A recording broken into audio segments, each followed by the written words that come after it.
اور آپ نے جو سوال کیا ہے کہ فطرہ یعنی کتنا دینا چاہیے، 2.5 کلو آپ کے پاس اتنا 2.5 کلو آپ چاول کھاتے ہیں، گیہوں کھاتے ہیں، جواری کھاتے ہیں، جو بھی چیز آپ کھاتے ہیں، اگر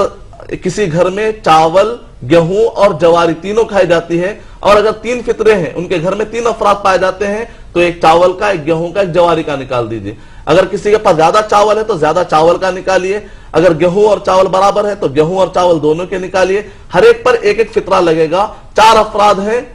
اور گیہوں اور چاول دونوں کھاتے ہیں تو 2 چاول کے نکالے، 2 گیہوں کے نکالے۔ گیہوں کی حد تک اجازت ہے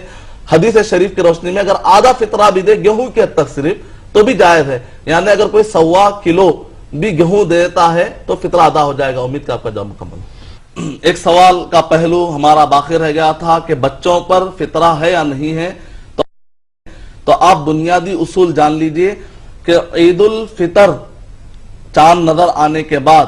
اگر کوئی بچہ پیدا ہوتا ہے یعنی کہ نماز کو جانے سے پہلے، تو اس بچے پر کا بھی فطرہ نکالنا پڑے گا، ماں باپ کی ذمہ داری نکالے۔ یہاں تک کہ اگر کسی شخص کا انتقال ہوا ہے عید کی نماز کو جانے سے پہلے، عید الفطر